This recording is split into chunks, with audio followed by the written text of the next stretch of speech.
What made you realize that keeping your cool was just a way to let people destroy you? A hot douchebag tried to kiss me at a party, so I reported him to the police after finding out about his little hit and run. I'd been at the party with some friends, nursing a drink that tasted like someone had just squeezed a lemon into battery acid and left it on a windowsill to ferment. The house was packed, the air thick with the smell of cheap cologne and spilled beer. We just finished a round of who can embarrass themselves the most on the dance floor, when I decided to take a break, scrolling through my phone in the kitchen. That's when Mason showed up. Mason was one of those people everyone at school knew. Tall, rich, painfully arrogant, with a dad who had his name plastered on more than a few buildings around town. He had this perpetual smirk, like he knew he was untouchable, and the worst part was that he was hot. Like, so hot, more than one of my friends had ended up taking the walk of shame back from his place. I knew to avoid that hot creep, so when he slouched into the kitchen, already a couple of drinks too deep, I knew I wanted nothing to do with him, but Mason had other ideas. "Hey," he said, leaning against the counter. His eyes roamed over me in a way that made my skin crawl. "You're looking lonely. Want some company?" I told him I was fine, trying to keep it polite, but started to head out of the kitchen and back to my friends. He didn't get the hint. He closed the distance between us, that cocky smile still plastered on his stupid face.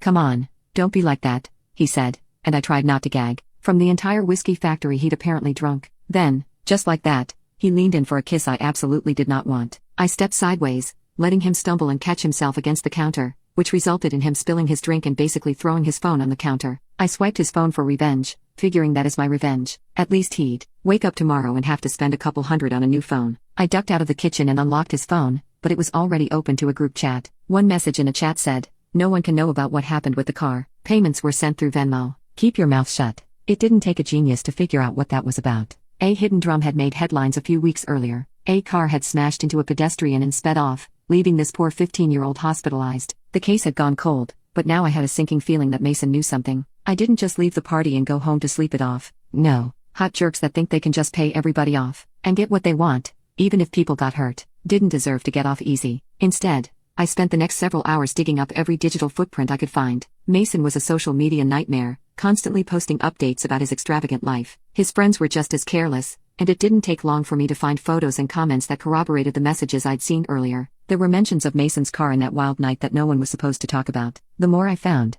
angrier I got. This wasn't just about Mason trying to kiss me. This was about someone who thought his money and name made him untouchable. Even when people got hurt, I wasn't having it. First, I made sure the evidence was solid. Screenshots, saved photos, everything backed up. Then I sent an anonymous tip to the police, complete with all the details they needed to reopen their investigation. Next, I contacted the dean's office at our university, letting them know one of their students might be involved in a criminal cover-up. And just for good measure, I forwarded the information to Mason's dad's company, knowing the last thing they'd want was a PR disaster. Within days, Mason's life started unraveling. The police came knocking, the university launched an inquiry, and his father's company released a statement condemning any behavior that puts others at risk. Mason went from golden boy to campus pariah overnight, and his dad's lawyers were working overtime to clean up the mess. A few months later, my friends told me that Mason's dad had cut him off and that he had been suspended pending investigation. My friends asked me if I knew anything, but I just shrugged and sipped my coffee. I'm not usually vengeful, but even I have my limits, and Mason had crossed the line.